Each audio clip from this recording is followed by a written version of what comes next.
माननीय प्रधानमंत्री जी को चिट्ठी कि आप यदि सैनिक आपसे कुछ मांग रहे हैं तो आप नहीं दे पा रहे हो। कोर्ट यदि सैनिकों की बात उनके पक्ष में निर्णय देता है तो आप उन्हें इंप्लीमेंट नहीं कर पा रहे हो। आखिर ये कौन सी दादागिरी है, ये कौन सी तानाशाही है कि जवानों के ऐसे कई मुद्दे जो कि माननीय एएफटी हो, माननीय सुप्रीम कोर्ट हो, माननीय हाई कोर्ट हो और कई बेंचों ने उनके पक्ष में निर्णय दिया है और आप इंप्लीमेंट नहीं कर रहे, आपकी एमओडी इंप्लीमेंट नहीं कर रही, आखिर क्यों? इस सवाल को लेकर माननीय प्रधानमंत्री जी को चिट्ठी लिखी है और इस चिट्ठी में सारी चीजें हैं कि आपका 80% यानी 20% जो आपकी पेंशन है 80 साल के बाद शुरू होती है, 80 के एक दिन पहले होती है। आखिर पीएमआर को आपने ओआरओपी से अलग किस बेस पे किया है?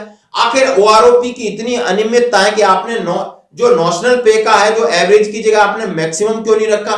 तमाम मुद्दे, तमाम बातों को लेकर फिर माननीय प्रधानमंत्री जी को अपने साइन करके 28 दिसंबर 2023 यानी कल ये चिट्ठी लिखी गई है और आपके साथ में शेयर कर रहा हूं। चिट्ठी लिखी है इंडियन एक्स सर्विसमैन मूवमेंट ने Shri Narendra Modi ji, prime minister of India, prime minister office, PMO Delhi 11001, non implementation of court order by government of India. शर्म की बात है, शर्म की बात है। यानी कोर्ट जब कह रहा है आप उसकी भी नहीं मान रहे हो, वो भी जवानों के लिए, किसी और के लिए आप मान सकते हो। सबको लाडली बहना योजना दे देते हो, बिना किसी के पैसे बांट रहे, मुफ्त में रेवड़ियां चुनाव के लिए बांट रहे, लेकिन ये जो जवान है अपना खून पसीना बहाकर इस भारत मां की रक्षा कर रहे हैं, उनके लिए आप नहीं दे रहे हो। Honourable prime minister Shri Narendra Modi ji, please refer to the following letters 1 2 3 4 5 7 letter जो पक्के हैं, जो पक्के डिसीजंस के लेटर हैं। Government of India MOD letter number so and so, government of India ministry of defence DSW letter number so and so, government of ministry of defence DSW letter so and so, government of India DSW letter number, मतलब आप समझ सकते हो 2013, 2015, 2015, 2015, 2023, 2023। Government of India not implemented the court order. Where do we go? Are the ex-servicemen dependents taking long time, expenses and exercise of legal option get justice? लंबे समय से हम लड़ाई लड़ते हैं और हमारी लड़ाई का निर्णय 8, 10, 5 साल में होता है और वो आप मान नहीं रहे। कौन कौन सी चीजें रखी है जरा ये सुनने वाली है और चुनाव से पहले ये जरूरी भी है। Increase in old age pension to start with effect from 1 day of 80 years of age, 8 judgment in favor till date and many are progress not implemented till date।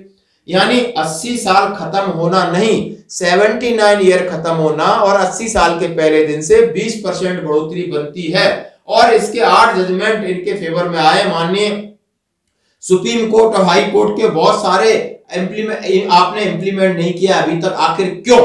दूसरा, Indian ex serviceman movement had taken issue with MOD for enhancement of reservist pension as per the judgment of the Armed Forces Tribunal Regional Bench, Chennai Circuit Bench, Hyderabad. यानी reservist pension के खाते में आपने pension बढ़ानी चाहिए थी और उस पेंशन को 12,530 इन 7 CPC आपने इनकी पेंशन क्यों नहीं रिवाइज की, इसके लिए लेटर लिखा है, इसके बहुत सारे जजमेंट का उन्होंने हवाला दिया है। Serious anomalies in pension MOD letter number so and so 17 January 2013, calculation of pension ratio will require of national maximum not implemented, consequently OROP1 pension have been reduced to the average of maximum and minimum.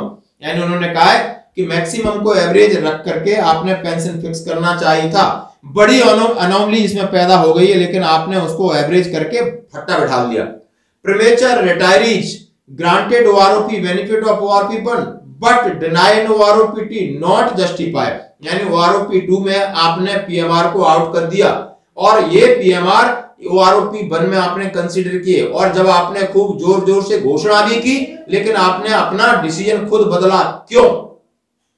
Instead of 1 rank 1 pension, Government of India granted 1 rank 5 pension by Government of India Ministry of Defence DSU letter number 12124 policy number 7 नवंबर 2015 में। यानी 1 rank 1 pension की जगह आपने 1 rank 5 pension किया और ये letter से साबित हो रहा है। 1 man judicial committee recommendation not made public या implemented possibly since would have recommended implementation of OROP as per concept। जो 1 man OMGC की रिपोर्ट है उसके हिसाब से आपने OROP का यानी क्रियान्वयन नहीं किया, इंप्लीमेंट नहीं किया ताकि लोगों को फायदा हो, आपने गोलमोल कर दिया और अभी तक गोलमोल घुमाए जा रहे हैं आप लोग। JCO's pension have been reduced which is not justified ethically and legally. Pension can only be reduced if salaries are reduced. यानी कहा है कि जब सैलरी कम होती तब पेंशन कम होती हो। JCO की 7वें पे कमीशन, 7th पे कमीशन के बाद बिल्कुल कम है, हमको दिख रहा है, सबको दिख रहा है, ऑनरी तक पूरा चूना लगा के रखा है, इसलिए उनकी पेंशन कम है। नॉन और NFU के बारे में बोला जो कि अफसर्स के लिए लागू है।